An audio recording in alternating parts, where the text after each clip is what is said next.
Just going to ask Governor Granholm and Secretary Shultz to continue the dialogue a little bit.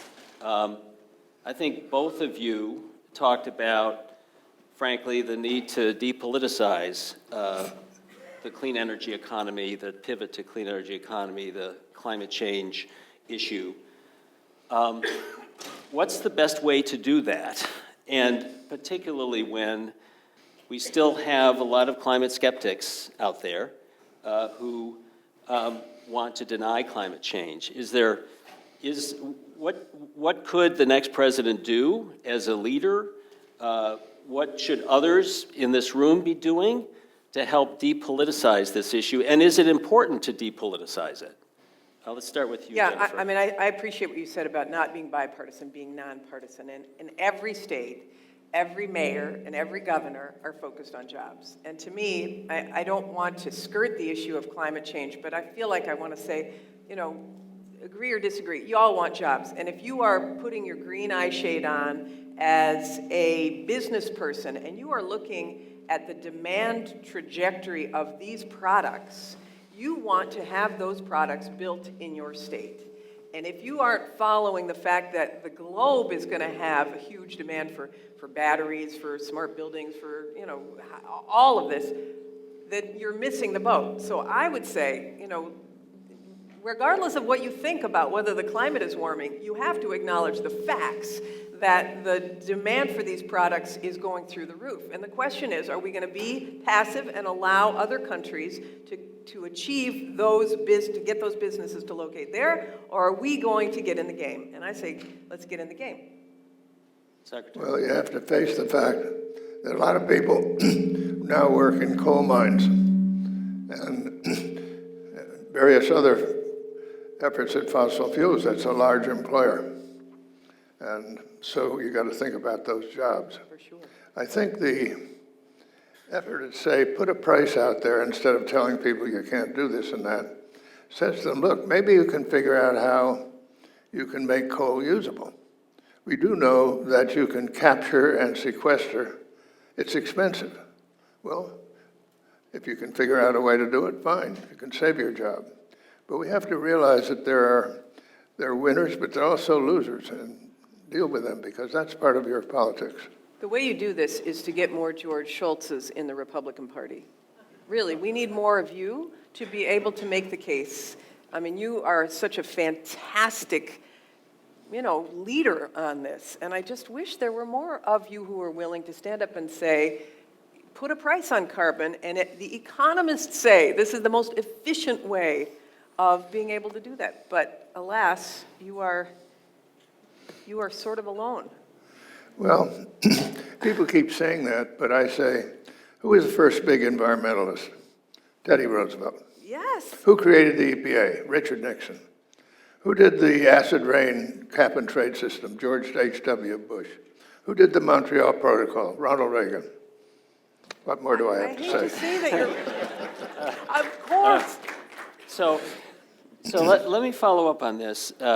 Secretary Shultz, you make an important point that there are winners and losers. And one of the things that's interesting is that our energy use as a country is not going up. It's staying steady, and renewables are only 10% right now of our energy, and fossil fuels are the great majority of them. If we're moving away, there are going to be winners and losers in that space. So how do we deal with that?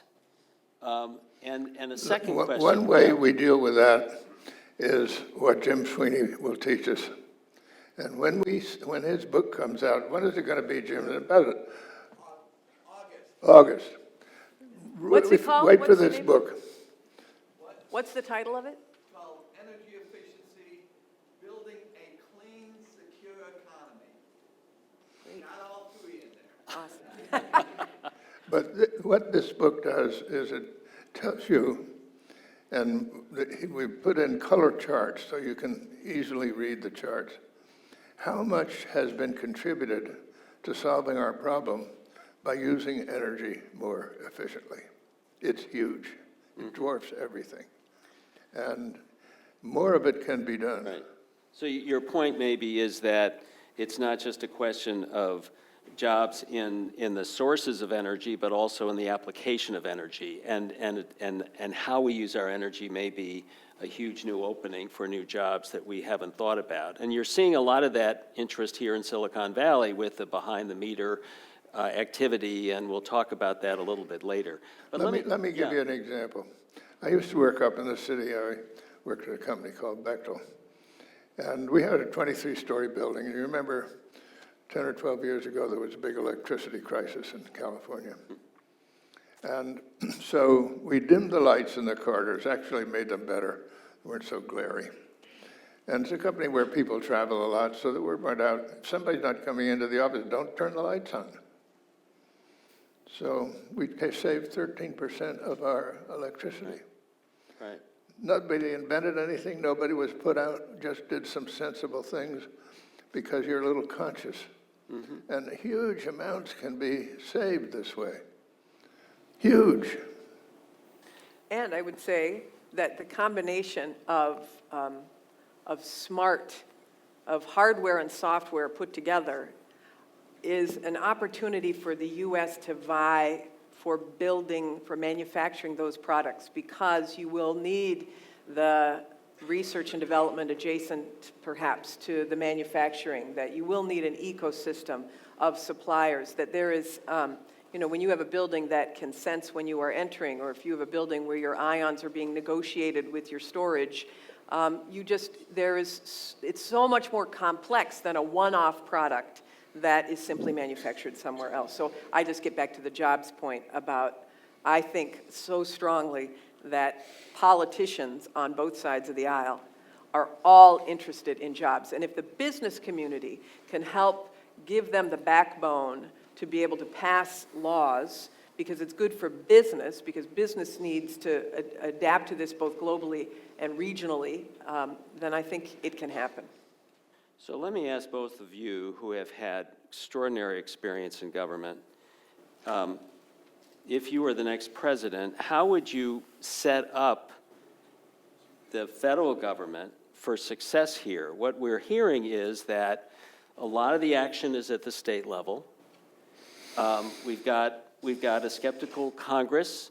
We've got to bring along and sort of prove the case that we can move out together as a country, but it's going to take the business community, it's going to take stakeholder groups of all types, it's going to take state and local government working with federal government, and in the federal government alone, you've got so many cabinet agencies that have a stake in all this.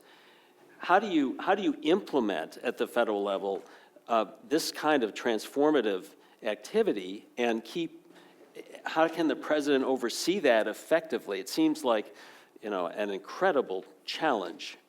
I'll tell you how you do it. Okay. You go back to doing things the old-fashioned way.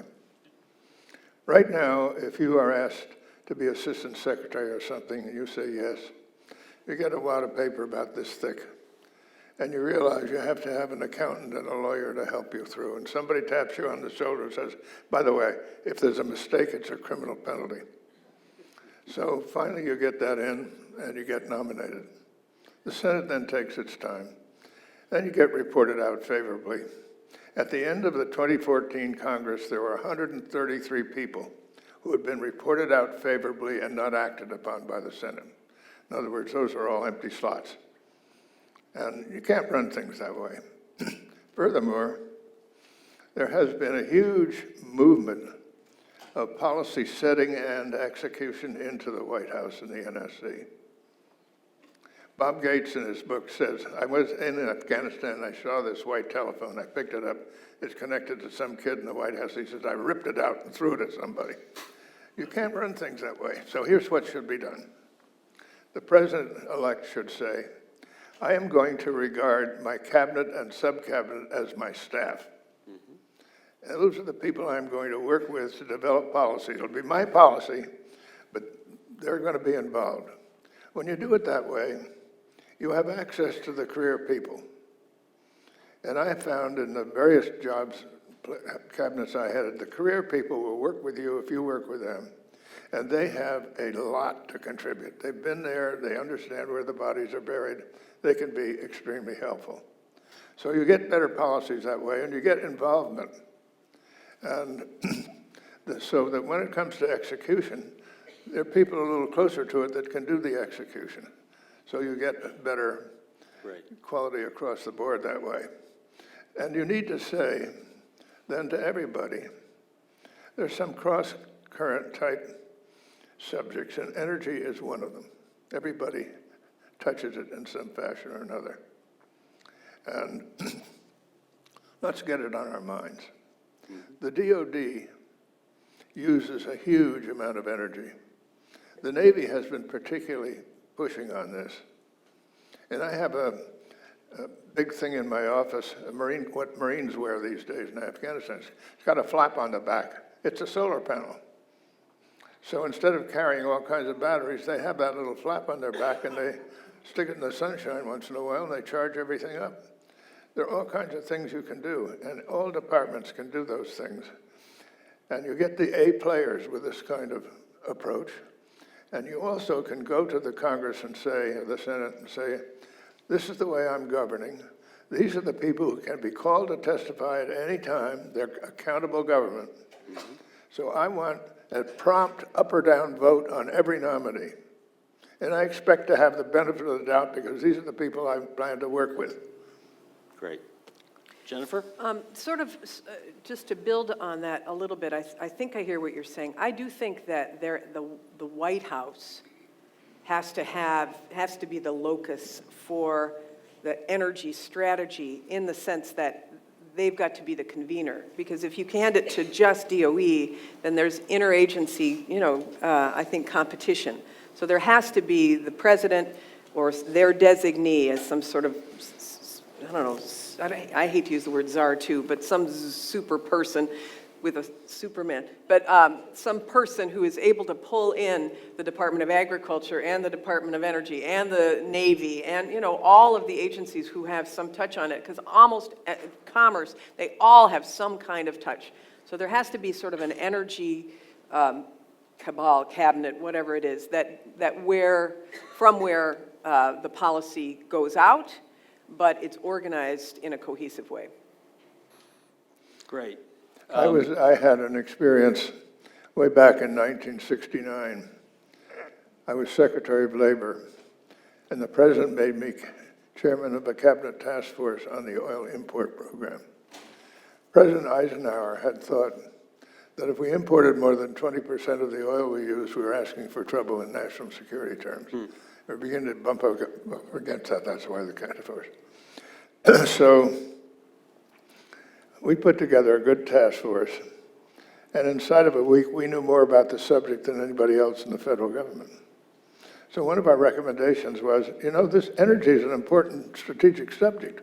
There ought to be somebody permanently in this government that's paying attention. And we had a number of other recommendations, as obvious as that one. Nothing was done. Congressional hearings, a report was published. The president patted me on the head, thanked nice. But then when the 73 Arab oil boycott broke out, and suddenly there was an event, all these recommendations got put into effect. Yeah. And so somehow you've got to be ready to take advantage of events that come along that give you a chance. And now might be a time. Totally agree with that. So let's thank Governor Granholm and Secretary Shultz. Thanks, everybody.